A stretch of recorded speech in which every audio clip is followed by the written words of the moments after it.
Last term पे हमने amino acids के बारे में पढ़ा था, नोट्स भी दिए थे। उसमें कुछ चीज़ें अभी बाकी हैं, जैसे कि फंक्शंस स्पेशली जो एमिनो एसिड्स के हैं उसको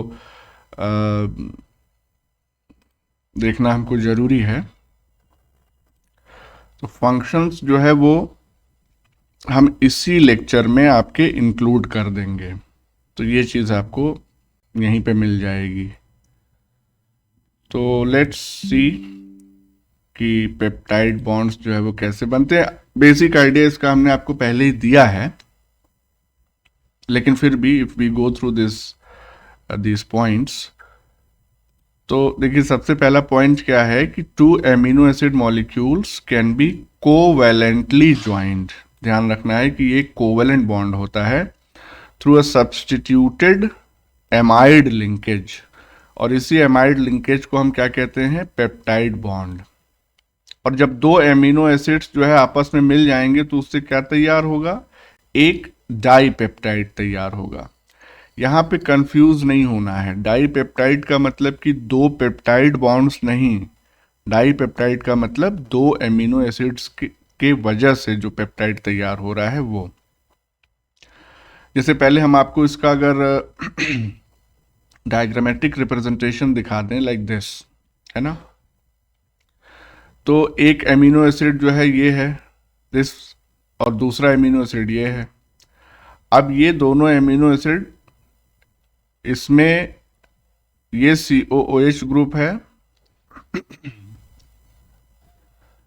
और ये वाला क्या है, दिस इज COOH ग्रुप, यानी कि कार्बोक्सिल ग्रुप है ये।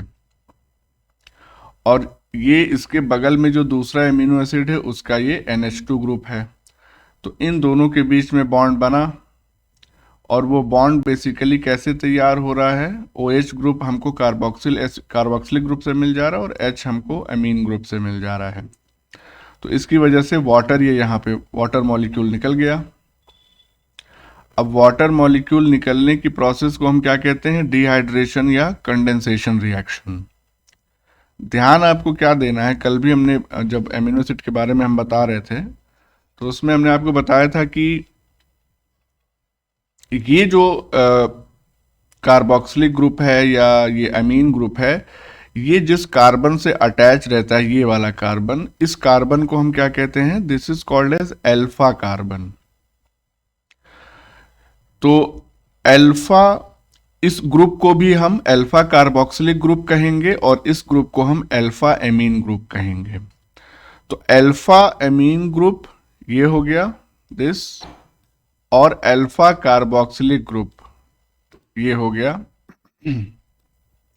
इन दोनों के बीच में ही बॉन्ड फॉर्मेशन होता है, और फाइनली हमको ये वाला बॉन्ड जो है वो मिल जाता है which is CONH bond, amide bond होता है, या इसी को स्पेसिफिक टर्म हम दे देते हैं पेप्टाइड।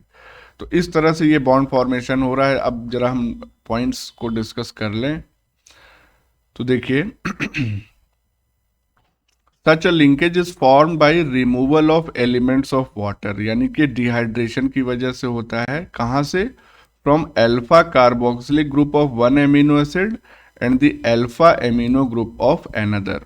फिगर हमने देख ही लिया है। Peptide bond formation is an example of a condensation reaction, a common class of reactions in living cells. Living cells में बहुत सारी ऐसी रिएक्शंस होती हैं जहां पे कंडेंसेशन होता है और वाटर मॉलिक्यूल निकलता है। Under standard biochemical conditions, the equilibrium for the reaction shown in figure favors the amino acids over dipeptide।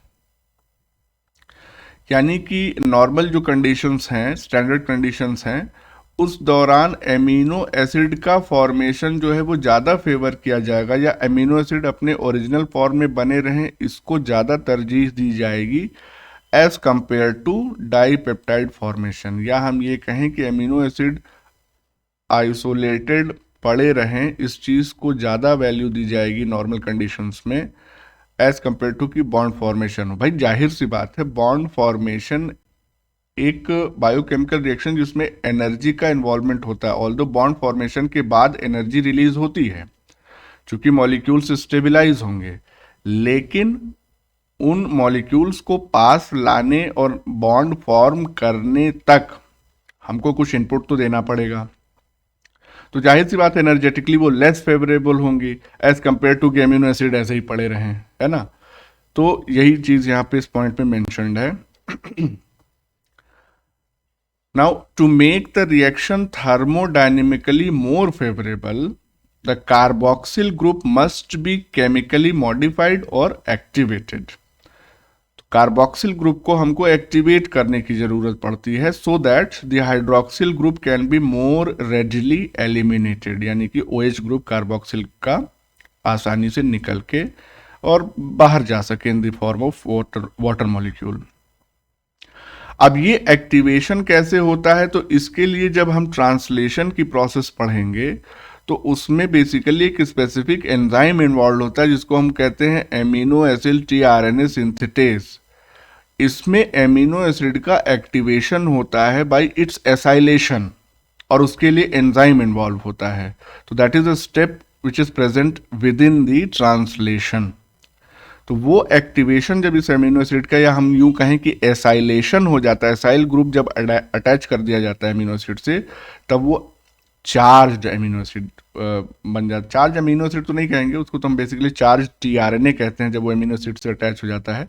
इसको हम एक्टिवेटेड एमिनो एसिड कहेंगे, ठीक। तो एक्टिवेशन का स्टेप हम ट्रांसलेशन में आपको डिटेल में बताएंगे। नेक्स्ट पॉइंट में क्या कह रहा है कि 3 amino acids can be joined by 2 peptide bonds। ये तो आपको मालूम है, ये चीज़ हम पहले भी क्लास में करा चुके हैं। तो 3 amino acids can be joined by 2 peptide bonds to form tripeptide। ध्यान रखिएगा, इस तरह का जो भी टर्म आए उसमें जो शुरू का जो लेटर है, ट्राई, डाई, टेट्रा, पेंटा, ये सब एमिनो एसिड्स की संख्या बताते हैं, पेप्टाइड बॉन्ड की संख्या नहीं बताते हैं। फिर से हम आपको बता रहे हैं।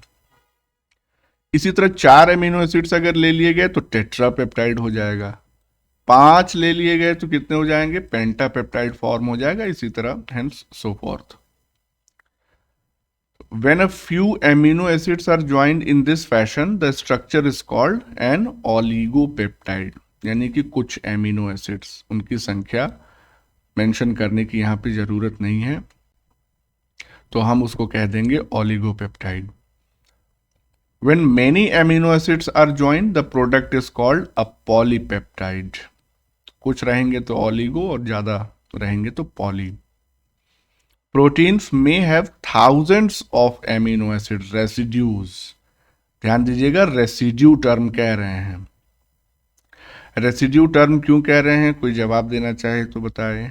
Sir removal of water remove bond formation के बाद जो अमीनो एसिड का पार्ट बचता है उसको रेसिड्यू बोलते हैं। यस, वेरी गुड, क्योंकि उसमें से कुछ निकल गया तो वो रेसिडुअल पार्ट जो है उसी को रेसिड्यू कह रहे हैं। क्या निकल गया, पानी निकला, जाहिर सी बात है। तो although the terms proteins and polypeptides are sometimes used interchangeably, molecules referred to as polypeptides generally have molecular weights below 10,000 dalton, यहाँ पे होना चाहिए था, लिख नहीं सकते इसको because I don't have my pen. तो 10,000 डाल्टन से नीचे अगर है तो उसको हम क्या कहेंगे, polypeptide. And those called proteins they have higher molecular weights, यानी कि 10,000 डाल्टन से अगर ऊपर है तो उसको प्रोटीन कह देंगे। तो ये डिफाइनिंग बाउंड्री हो गई बेस्ड ऑन मॉलिक्यूलर वेट। ये डायग्राम हमने आपको एक्सप्लेन किया, इसको बना के भी हम एक्सप्लेन कर चुके हैं, क्लास में भी एक्सप्लेन कर चुके हैं। और थोड़ा सा स्पेसिफिक बातें अगर इसकी कर लें हम कि formation of a peptide bond by condensation कैसे हो रहा है, तो जो अल्फा एमिनो ग्रुप है of 1 amino acid with R2 group, यहाँ पे स्पेसिफाई कर दिया गया, ये R2 ग्रुप वाला एमिनो एसिड जो है इसका अल्फा एमीन ग्रुप लिया गया है। Acts as a nucleophile. Nucleophile का मतलब क्या है, किस जो चीज? इलेक्ट्रॉन डोनेट करता है। Yes.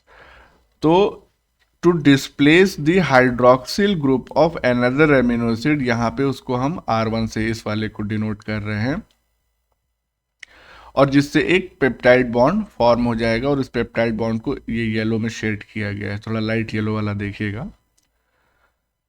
Amino groups are good nucleophiles but the hydroxyl group is a poor leaving group. Poor leaving group यानी आसानी से ये नहीं निकलता, यानी it is not readily displaced, easily activation की जरूरत पड़ती है कार्बोक्सिल ग्रुप की, क्योंकि उसी में हाइड्रोक्सिल ग्रुप प्रेजेंट होता है। At physiological pH the reaction shown here does not occur to any appreciable extent। इसका मतलब कि ये बड़ी आसानी से जो है फिजियोलॉजिकल pH पे अपने से नहीं होगी, तो अपने से नहीं होगी तो कौन कराएगा फिर? एंजाइम्स कराएंगे, ठीक है। अब जैसे ये एक डायग्राम हमने बनाया है, इसमें बता सकते हो कितने अमीनो एसिड्स हैं टोटल?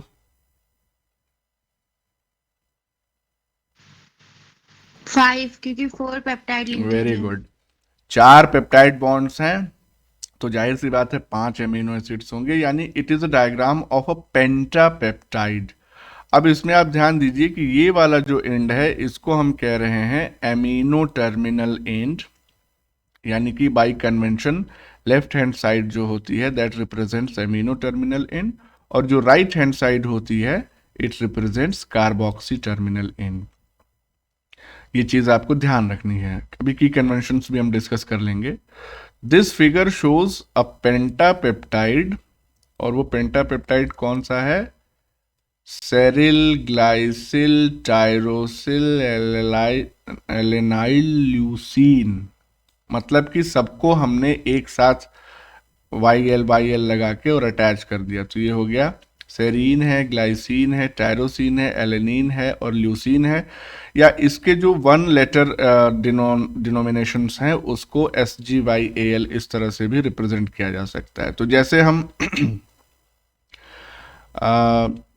DNA में जब सीक्वेंस बताते हैं तो उसमें ऐसे बोलते हैं AGCT वॉटेवर, जितना भी उसका सीक्वेंस जैसा भी आ रहा है। इसी तरह से अगर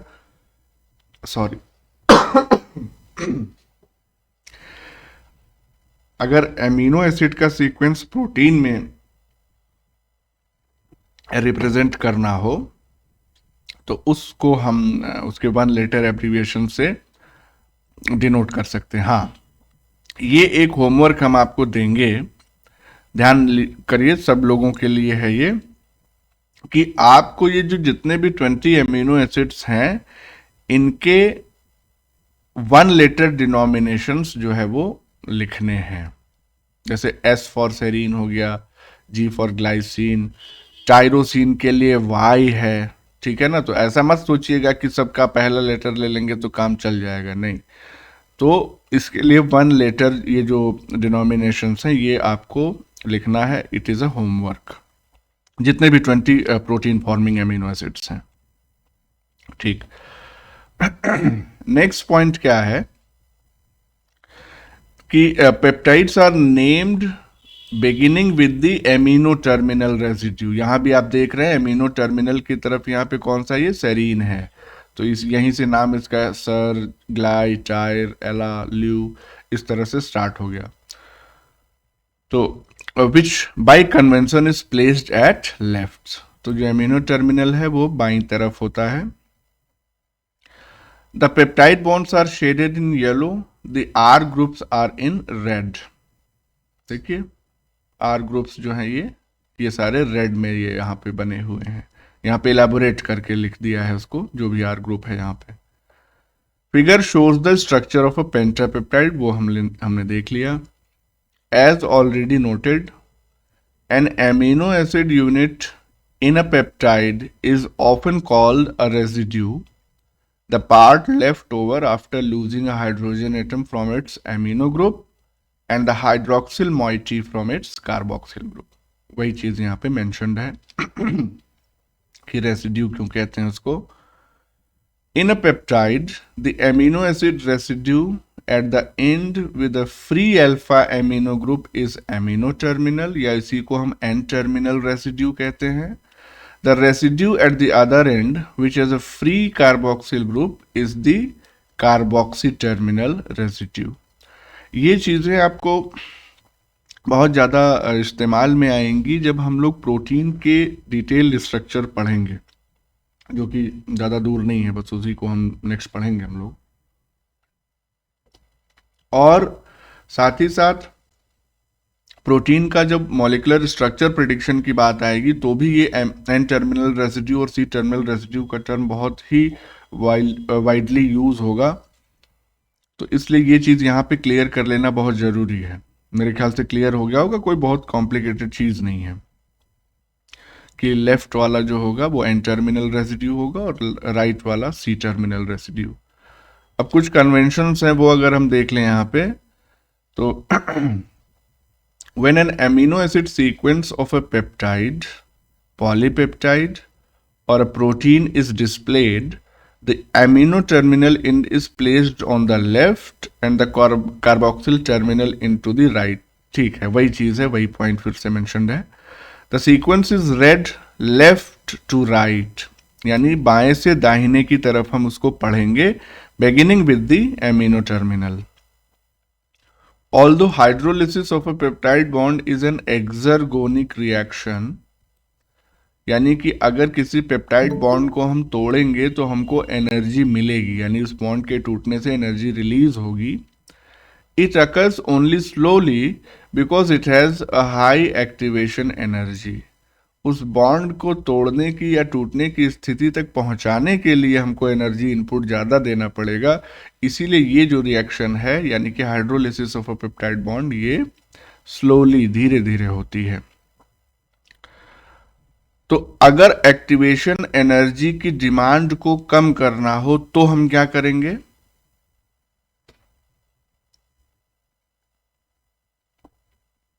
बताओ. How to reduce the demand of activation energy or high activation energy?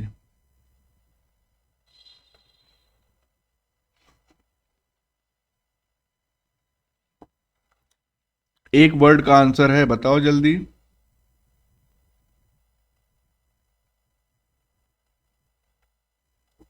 Temperature increase करेंगे. हमको हाई एक्टिवेशन एनर्जी की डिमांड को कम करना है, हमको उस डिमांड तक पहुंचना नहीं है. क्वेश्चन ध्यान से सुनो. डिमांड तक पहुंचने के लिए ना हम टेम्परेचर बढ़ाएंगे, कैटलिस्ट यूज करेंगे. यस एग्जैक्टली, एंजाइम यूज करेंगे, क्योंकि एंजाइम का काम ही होता है एक्टिवेशन एनर्जी की रिक्वायरमेंट को मिनिमाइज करना. वही तो उसका मैकेनिज्म ऑफ एक्शन है, वो भी हम लोग डिटेल में देखेंगे कैसे करता है. तो चलो, अच्छा है, गुड गेस. तो एज अ रिजल्ट चूंकि ये हाइड्रोलिसिस पेप्टाइड बॉन्ड का स्लोली होता है क्योंकि हाई एक्टिवेशन एनर्जी चाहिए, तो as a result the peptide bonds in proteins are quite stable. ये अच्छी बात है. जिसका एवरेज हाफ लाइफ कितना होता है? 7 years under most intracellular conditions. सोचो, यानी कि आधे प्रोटीन को डिग्रेड होने में इन जनरल 7 साल लगेंगे जो एक बार सिंथेसाइज हो गई इंट्रासेलुलर कंडीशंस के दौरान. तो ये stability is achieved because of a high activation energy of the peptide bond. तो ये चीज हो गई, पेप्टाइड बॉन्ड की कहानी खत्म. एमिनो एसिड का जो लेफ्ट ओवर पार्ट था वो हम इसमें मेंशन कर दे रहे हैं इसी लेक्चर में, और वो है that is functions of amino acids. तो बहुत कॉमन फंक्शंस हैं जो आपको समझ में आएंगे, कुछ इंपॉर्टेंट पॉइंट्स भी हैं. पहला फंक्शन क्या है? They are building blocks of proteins and enzymes. वो हम सबको पता है, एमिनो एसिड से ही प्रोटीन्स और एंजाइम्स बनते हैं. दे कौन है भाई, जाग गया इतनी जल्दी?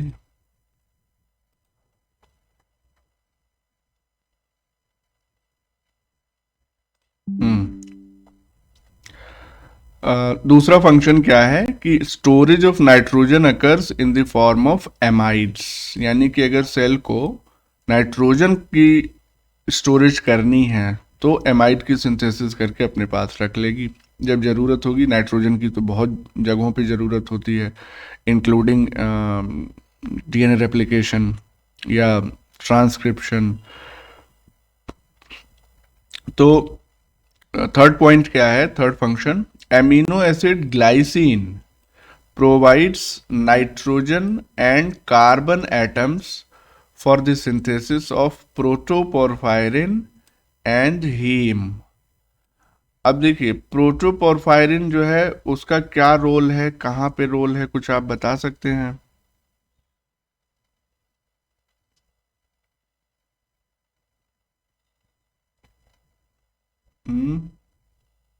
नहीं पता, आर्ट्स में पढ़ा था क्लोरोफिल में। Yes yes yes exactly, chlorophyll का जो स्ट्रक्चर है उसमें पोरफायरिन रिंग प्रेजेंट होती है, तो उसके, हाँ यस, उसमें नाइट्रोजन एटम होते हैं 4 और बीच में एक मैग्नीशियम होता है, उससे बाइंड रहते हैं, है ना, हेड वाला पोर्शन अगर क्लोरोफिल का हम देखें तो वो जो पोरफायरिन रिंग सिस्टम तैयार होता है उसका प्रिकर्सर होता है ये प्रोटोपोरफायरिन।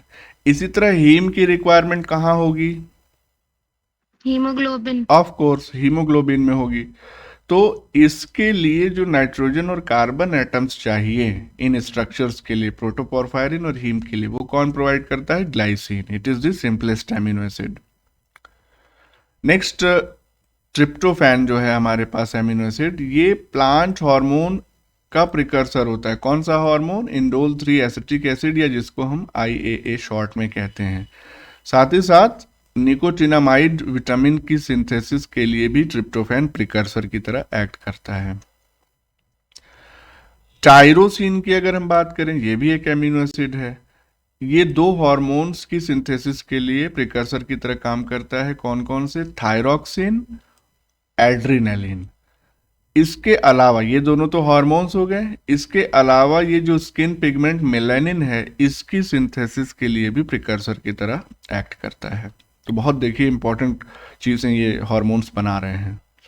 बीटा एलेनिन, बीटा एलेनिन, हमने ये कहा था कि जो एमिनो एसिड्स पाए जाते हैं हमारे बॉडी में प्रोटीन्स में, वो अल्फा होते हैं, लेकिन बीटा एलेनिन जो है वो प्रोटीन्स के अलावा कुछ स्ट्रक्चर्स बनाने के लिए काम आता है।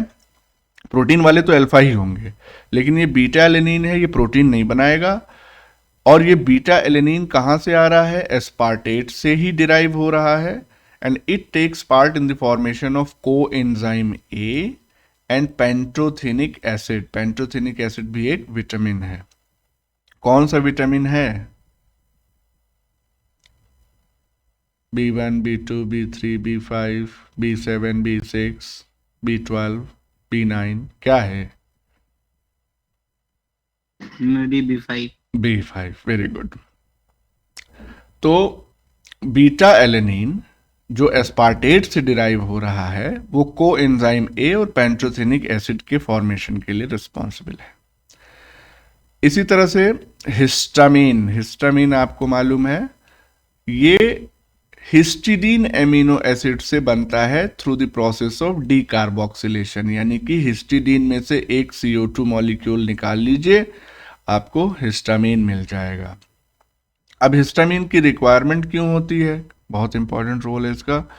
Histamine is required for optimum functioning of muscles, blood capillaries and gastric secretions. लेकिन अगर ये एक्सेस में हो तो इट कैन कॉज एनाफाइलैक्सिस। देखो, हिस्टामिन को हम इन जनरल क्या किस तरह से जानते हैं? हिस्टामिन को हम जानते हैं कि ये एक वैसो डायलेटर होता है, यानी कि ब्लड वेसल्स को ये डायलेट कर देता है।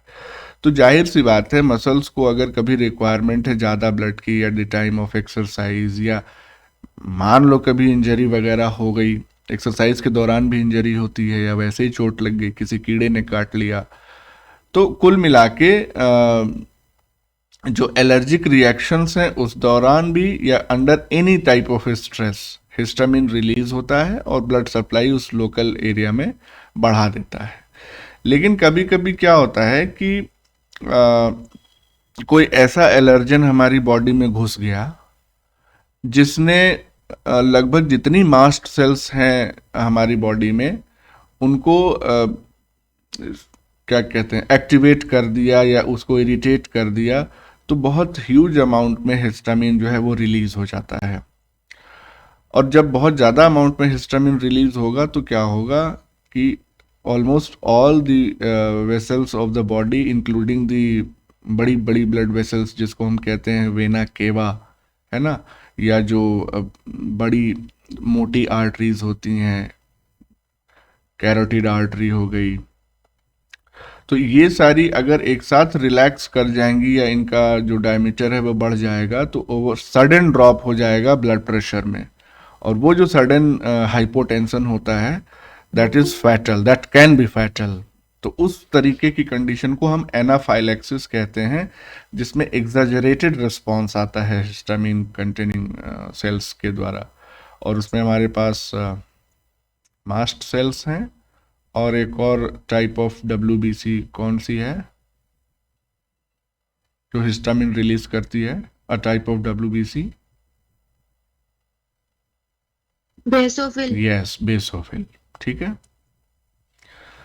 तो अब ये हिस्टामिन भी कौन सिंथेसाइज कर रहा है या कौन प्रिकर्सर है, हिस्टीडीन। नेक्स्ट पॉइंट क्या है कि some amino acids act as donors of methyl groups in the synthesis of various organic compounds including alkaloids. Alkaloids कहाँ पे पाए जाते हैं, प्लांट्स में, है ना, प्लांट्स में। यस, प्लांट्स के जो सिक्रीशंस होते हैं, सेकेंडरी मेटाबोलाइट्स जिनको हम कहते हैं, जिनका डायरेक्ट पार्टिसिपेशन प्लांट की ग्रोथ या रिप्रोडक्शन वाली एक्टिविटी में नहीं होता है, तो उसके अलावा जितने भी मेटाबोलाइट्स होते हैं वो सेकेंडरी मेटाबोलाइट्स हैं। उसके एक एग्जांपल एल्केलॉइड्स हैं।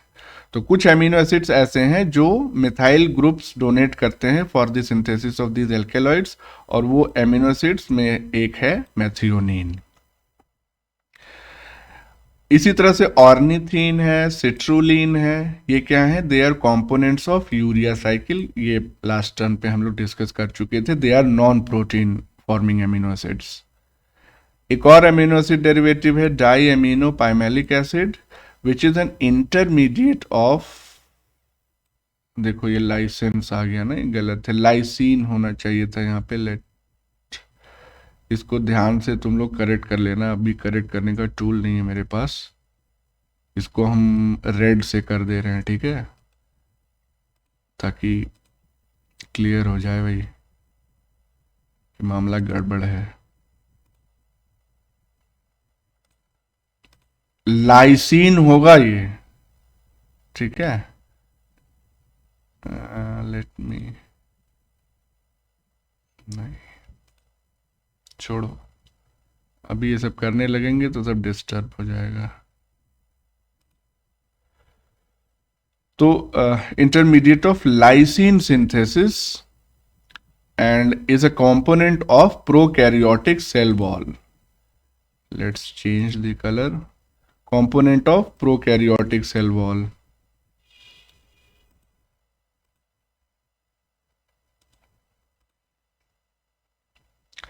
डाई एमिनो पाइमेलिक एसिड, ठीक है ना, तो ये लाइसिन सिंथेसिस के लिए इंटरमीडिएट है and it is a component of prokaryotic cell wall.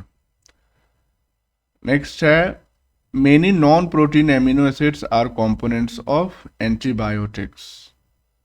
बहुत सारे ऑर्गेनिजम्स हैं जो सर्वाइवल के लिए एंटीबायोटिक सिंथेसाइज करते हैं, आपको मालूम ही है, मोस्टली उसमें फंगस होते हैं। तो वो एंटीबायोटिक्स बेसिकली कहाँ से डिराइव होती हैं, नॉन प्रोटीन एमिनो एसिड्स से। Then we have small peptides are associated with structural units of prokaryotic cell wall known as peptidoglycan. Bacteria की सेल वॉल जो है वो पेप्टाइडोग्लाइकेन्स की बनी होती है, जिसमें दो टाइप के होते हैं। कौन कौन सा होता है, yes yes, NAM and NAG. तो वो पेप्टाइड, नामिन का पेप्टाइडो ग्लाइकेंस हैं, तो पेप्टाइड्स भी चाहिए और ग्लाइकेंस भी, यानी कार्ब्स भी चाहिए। तो इन दोनों के कॉम्बिनेशन से तैयार होते हैं, तो उसके भी कंपोनेंट होते हैं स्मॉल पेप्टाइड्स। अरे भैया कौन है, क्लास खत्म करवाने आया है? आइए हुसैन साहब, बहुत जल्दी आए। Okay, then we have second last point, enkephalins। enkephalins ये क्या है? They are pentapeptides produced by nerve cells and they function as body opiates influencing perception of pleasure and pain। तो कहने का मतलब ये है बॉडी ओपिएट्स। ओपिएट्स मतलब जानते हैं ना, जो ओपियम प्लांट से डिराइव्ड होते हैं, हेरोइन और ये सारी चीज़ें जो sometimes they are abused drugs. तो क्या होता है कि कभी आपने महसूस किया होगा भगवान न करे आपको महसूस करना पड़े, या बहुत ज़्यादा जब चोट लग जाती है, बहुत मेजर इंजरी वगैरह हो जाती है, तो उस दौरान पेन का सेंसेशन जो होता है वो नम पड़ जाता है, उस दौरान दर्द नहीं होता है। जब आप रात भर सो के उठते हैं तो अगले दिन पूरा शरीर या जिस हिस्से में चोट लगी है वो फिर दर्द करना शुरू करता है, क्योंकि at the time of injury या एक्सीडेंट वॉट एवर, ब्रेन जो है क्योंकि उतना लेवल ऑफ पेन आदमी झेल नहीं सकता है, फिर शॉक में चली जाएगी बॉडी और it may be very critical condition. तो उस शॉक्ड कंडीशन से बचाने के लिए हमारी जो नर्व सेल्स हैं या ब्रेन है स्पेशली, वो इन एनकेफेलिन्स या पेंटापेप्टाइड्स को, ये भी पेप्टाइड्स हैं देखिए पेंटापेप्टाइड्स, इनको सिक्रीट करता है, जो कि नर्व की सेंसेशन को for a time being block कर देते हैं। तो इससे क्या होता है कि उस समय दर्द का एहसास नहीं होता, धीरे धीरे जब 4-5 घंटे 10 घंटे बाद बॉडी रिकवर करना स्टार्ट करती है, तब ये धीरे धीरे एनकेफेलिन्स वहाँ से नर्व से हट जाते हैं, फिर पेन स्टार्ट होता है। तो that is a protective mechanism by the body to avoid shock in case of major accidents और इंजरी। तो ये भी पेंटापेप्टाइड्स हैं या एमिनो एसिड डेरिवेटिव्स ही हैं। Excess amino acids are deaminated in liver. तो इसका मतलब क्या हो गया, उस एमिनो एसिड में से एमीन ग्रुप निकाल लिया गया लीवर में, और अब जो ऑर्गेनिक एसिड बचा, क्योंकि एमीन ग्रुप निकल गया तो अब एसिड ही बचा, तो they are change to glucose which is known as gluconeogenesis. तो ऑर्गेनिक एसिड से या फैटी एसिड से हम ग्लूकोज बना रहे हैं, तो वो ग्लूकोनियोजेनेसिस, क्योंकि नॉन कार्बोहाइड्रेट सोर्स है। या ये जो फैटी एसिड्स हैं they can be directly used in metabolism. ठीक है, तो इस तरह से हमने बहुत सारे, ये लाइसेंस को करेक्ट कर लेना, इट इज लाइसिन, LYSINE। तो हमने देख लिया आज का टॉपिक। किसी को कोई प्रॉब्लम हो, कोई पूछना है तो बताओ, क्या चीज़ नहीं समझ में आई या समझ में आ गया सब तो बहुत अच्छी बात है, बोलो।